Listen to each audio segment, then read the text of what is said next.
Hey, what's up? I'm Jason, and welcome to part 2 of my February MION unboxing. I'm really excited to pick a couple of these records up, and equally as excited to tease an upcoming video that one of these albums will play a critical role in. So stick around till the end because you will not want to miss it. As always, this MION unboxing is brought to you by MION Records, where you're always going to save 10% on every purchase by using code SPINZ at checkout. All right, I think we have another exciting video ahead of us, so let's jump right in. All right, so this is kind of a 2-for-1 video. I recently did another video where I did some pickups at my local record store, a record store called Crossroads, and guess what?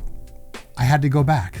So I picked up some more records there. I'm gonna include those at the very beginning of this video, and then MION unboxing right after that. All right, so Crossroads is so big and has so many different vendors that I actually didn't get through all of their sections the last time I went. So I was having this strong feeling of FOMO. I'm like, I gotta get back in there.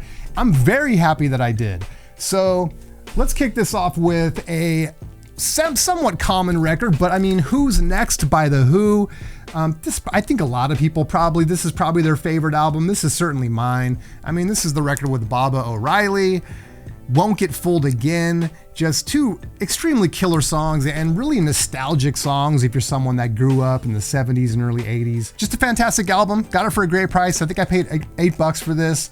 I've already had a chance to spin it, and it sounds great. All right, next up is a record that I swear I've seen in this record store like for the last 5 years. Every time I go in there, I see it, and it's like $7. And I always pass on it because the record was dirty and it just seemed like, it's gonna be noisy, and and I just find something else. Well, I finally just said, you know what, screw it. I'm gonna buy this record. Got home, cleaned it up. This is The Cat, the incredible Jimmy Smith. Jimmy Smith, of course, jazz organ player, top notch, one of the best, amazing organ player, and just jazz musician. And I always loved this cover. And of course, I've heard this album on Spotify and whatnot, but I've always wanted to add it to the collection. I finally just shelled out the $7 for it and made the purchase. It's on Verve, and it comes in actually a cool gatefold too. The tunes on here are actually arranged and conducted by Lalo Schifrin. Don't know if I'm getting that name right, but there it is right there. A fantastic album. I mean, I love to add anything to the Jimmy Smith collection, and stoked to have finally picked this up and rescued it from Crossroads. It sounds actually really good. It does have a little bit of surface noise, but I can live with that. It's such a great album. So for the money, I had to grab it. All right, this has quickly raised to the top of my list. I've listened to this multiple times already. I'm so glad they had this. I'm so glad I grabbed it. It's an original Donald Byrd Street Lady from 1973 on the Blue Note label.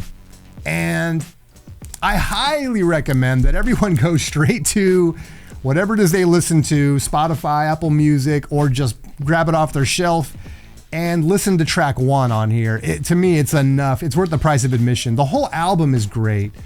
But I mean, when you put this thing on and, listen to it with some good speakers, not on your iPhone, it is a really great experience. I mean, I loved it. I got home and popped this baby on, and even though I'd sampled it on Spotify, obviously, I mean, it doesn't hold a candle to listening to, an original or, just listening to it on these great speakers. So, man, a great tune. It's one of those things where I know, a lot of times on my channel, I'm saying, oh man, this is such a great album. And sometimes people go, oh yeah, I really want to pick that up. And sometimes I'm sure people don't give it a second thought, and that's totally fine. Man, it's so good. It's early 70s jazz, but really unique to the compositions and Donald Byrd.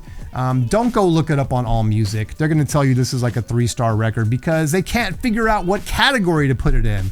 That's totally fine. You don't have to put this in any category. The category is great music. So definitely go check it out. I love this. I can't wait until this video's over. I'm probably gonna spin it again. All right, so I'm probably gonna have to do a video on Dizzy Gillespie, particularly on 3 albums. For a long time, I've been a huge fan of Dizzy's. I love the really early stuff. I love the stuff that goes all the way through his career into the 60s and even beyond. And there's been something that I've listened to on Spotify and any streaming service. You could find it probably on CD, a large body of work called Burke's Works. Of course, Dizzy's real name is John Burks Gillespie, so that's where that comes from. And I was always, man, I wish that the album Burke's Works, the LP Burke's Works that was released, contained all of the tracks that are on streaming services or CDs. But after doing a little bit of research, it turns out that all the music from the CD, it comes from 3 Dizzy Gillespie albums. And 2 of them are on their way to my house now. And one of them I picked up at the record store. This one is Dizzy in Greece. And again, this might be another one that you look at and say, it just looks like a second-rate Dizzy album. I don't know. It's fantastic. This album is so good. If you've ever heard Burke's Works, if you ever listened to the digital tracks, again, a lot of those tunes come from this album. So there's 2 other, one is Burke's Works and the other one, I can't think of the title of right now.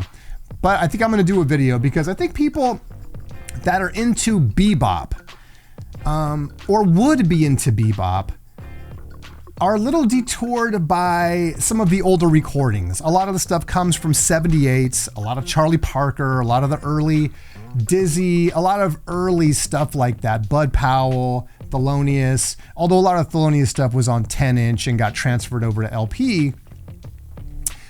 But they will avoid some of the other stuff because it just doesn't sound great. And I admit, a lot of the early Dizzy stuff, you got to kind of put that to the side to enjoy it. But this series, or these albums that were put out on Verve that comprise Burke's Works, are fantastic. And so I think for someone that wants to get into listening to Dizzy more and even want to start maybe collecting Dizzy on vinyl, these albums are going to be really great. So this is one, kind of a teaser, Dizzy in Greece. I am going to do a video with the other 2 because I think it's really maybe a great place to start for people that want to like that bebop sound, want to like Dizzy, but just have a hard time with some of the older recordings. All right, so the last record that I found there was a Tone Poet, and I was like, okay, and it was $25. I mean, this is a record that still, as far as I know, retails for close to $40. So I thought, yeah, I'm definitely gonna grab it. And it's not one that I probably would have picked up for myself, but when it comes to the Tone Poet series, if I can find certain ones I know I'm gonna like that are a little more affordable, then I'll pick them up. And this was one of them, and this is a fantastic album. It's just not one that was on top of my list, but Joe Pass for Django. A very good album on the Tone Poet series, originally issued on the Pacific Jazz label. Anyway, yeah, so Pacific Jazz, Tone Poet, super glad to grab it. Joe Pass for Django. Great record. All right, so let's get into the second half of my MION pickup for February. Some really nice records here. I tried to save the best for last. First up, we got the Bruce Foreman Quartet featuring Bobby Hutcherson, my guy. This is called Full Circle. And this is actually the first time I've gotten something. I know people pick up these albums that occasionally have Braille on them, which I thought was really cool. I'm like, that's really interesting. That makes total sense. I'm surprised I don't find more records like this. It does deface the record a little bit, unfortunately, but this tape looks like it was applied with steroids, so I'm not sure I even want to mess with it. But anyway, doesn't matter, doesn't take away from this. Japanese pressing on the Concord Jazz label, and you can see that original inner sleeve. This one even has the obi strip here. Pretty cool. So anyway, a really great album, man. Again, almost anything with Bobby Hutcherson I'm gonna pick up, but Bruce Foreman Quartet with Bobby, a fantastic album. Yeah, for people that want to dig a little bit deeper into Bobby Hutcherson's catalog, I mean, I would recommend this one. Definitely check it out and see what you think. All right, so next up is a Blue Note that I wasn't overly familiar with, and this is Curtis Fuller with The Opener. And this is a really cool sounding record. And Curtis Fuller is a trombone player on a short list of trombone players. And this is a really cool Japanese pressing with the hype sticker here. Part of the BLP 1500 series. Maybe you've seen these before. I mean, I can recommend this series pretty highly. At least everything I've heard has sounded really good. I actually want to do a video where I get into the Japanese, some jazz Japanese series and which ones I recommend avoiding, because there are some. I think I will do that. But anyway, a fantastic album with just a killer cover, man. Just look at that. Another cool thing about this album, which came out in 1957, is that it includes Hank Mobley, Bobby Timmons, Paul Chambers, and Art Taylor. So a fantastic lineup on this, and you will hear that fantastic lineup when you spin this. It's very, very cool. This is a 1984 Japanese pressing, which I haven't listened to it yet, but like I said, I have others in this series that sound really good. So we'll see how it goes. But another great way, another affordable way to pick up some of these fantastic and difficult to find Blue Note records that can be a little pricey. So Curtis Fuller, the opener. Okay, so by the time I get through all of Coltrane's Atlantic records, I may as well have just bought the box set, but no, but this is a fantastic one. This is Coltrane's Sound from 1964. As I said, on the Atlantic label. This is a 1972 Japanese pressing with your insert label. Just very, very cool. This is a really great album, man. I mean, this is one of those ones that I think for a long time I would look at the cover, and again, never judge a book by its cover or a record, because this is a fantastic album. It just sounds great, and Giant Steps came out on Atlantic. I mean, a lot of his great records did come out on Atlantic. I have a few of them, like I said, so I'm just gonna have to power through to pick up the rest of them. But just a fantastic album, Coltrane's Sound. All right, we have two left. We're getting near the end. I can't wait to get to the last one. But Jackie McLean is one of my guys. Here's Destination Out. And this is one of 3 McLean records that includes Bobby Hutcherson. So you know I had to snag it. Jackie McLean is phenomenal on his own. He doesn't need Bobby Hutcherson's help. There's your label. We've also got Roy Haynes on drums here. This is an incredible album by Jackie McLean, Destination Out. And this is one that's been reissued many times. And this is a Japanese pressing, of course. Is this a Japanese pressing? What is this? Yes, a Japanese pressing. But this is one, I recommend any of the McLean, if you're just getting into Jackie McLean. There are a lot of them that are great. I would say most of his Blue Note output is great. And the stuff with Bobby Hutcherson, if you want to start somewhere, I know I'm biased, but the stuff with Bobby Hutcherson is so good. This would be a great place to start. If you want to just get into Jackie McLean, who's a fantastic saxophone player. It's funny, I was reading this great article about the early days, the early Blue Note days, the early Prestige days and Impulse, and it's all people that worked on these records in the studios. And one of the things they talk about is when Miles was doing an early LP for Prestige called Dig. Let me just grab it. So here's Miles Davis's Dig, right? And so this is an early 50s record. That came out on Prestige, and if you can see that, we got Jackie McLean and Sonny Rollins, and the conversation was, I can't remember the dude's name, who says, so hey, I want to do this long LP. We've been doing stuff on 10-inch. I know a lot of the tunes are shorter. Now we want to start doing stuff on LP. Let's come out with this record and let you stretch out a little bit. Who do you want to get for it? And Miles says, how about Sonny? Cool, let's get Sonny. He says, what about Jackie McLean? And this guy, producer, or I can't remember his name, says, yeah, he's all right. And his comment was that at the time Jackie McLean was good, he was not great. And it was just so honest and insightful and cool to read that. It's the kind of information that you won't necessarily get just anywhere. Whether he's right or wrong, he was probably right. Probably Jackie McLean was only good at this point. But anyway, I just thought that was a cool story. Jackie McLean, by this point, fantastic. All righty then. Last but not least, this is Eric Dolphy's Out to Lunch. This is a 1966 US pressing. Super exciting for me. I hope that you're not rolling your eyes right now, but obviously I'm biased. I love this record. I went a long time just having, I think, the 1977 Japanese pressing of it, which is phenomenal. I used it to create my Out to Lunch video that I did, and it's killer. And then I saw this and I thought, man, this is probably the closest I'm ever gonna get to original, because an original is like $500 minimum, you know, for a decent one. It just so happens that this being a 1966 pressing came out during a transition for Blue Note. And depending on how much you know about the label and things like that, this is not pressed at the original pressing plant that the early Blue Notes were pressed, even though a first pressing was, because the first pressing came out in 1964. The original first pressing has the Rudy Van Gelder stamp. It has the, what they call the ear, because they were pressed on Plastilite.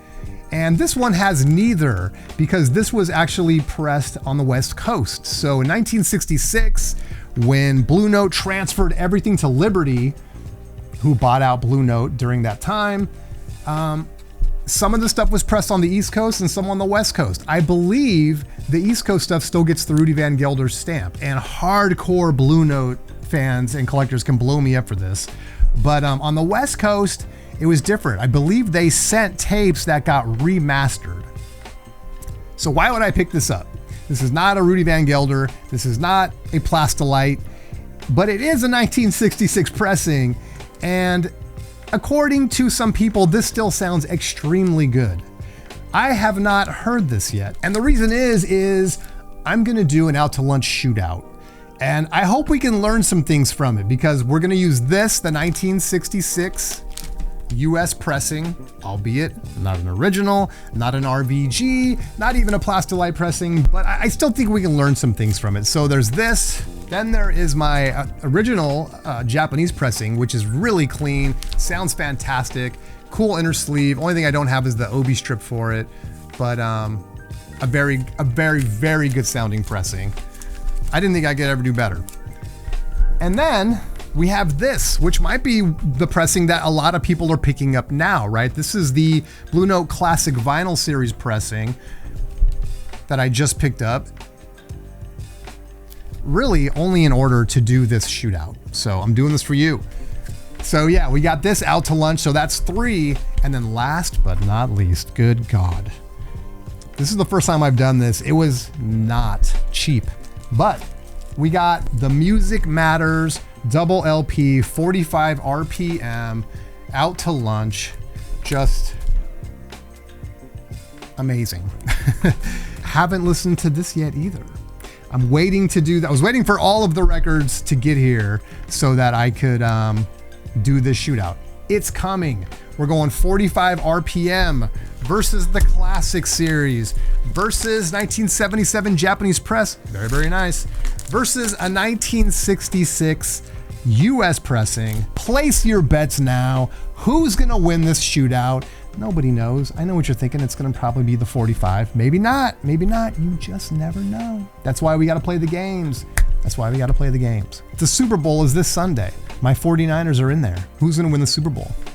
Let's start placing bets on that too. We're not really placing any bets, YouTube. Don't ban me. All right, that's all I got today. Don't forget to subscribe and hit that notification bell so you do not miss one single video of fantastic content that is constantly coming from this channel, including Eric Dolphy's Out to Lunch shootout.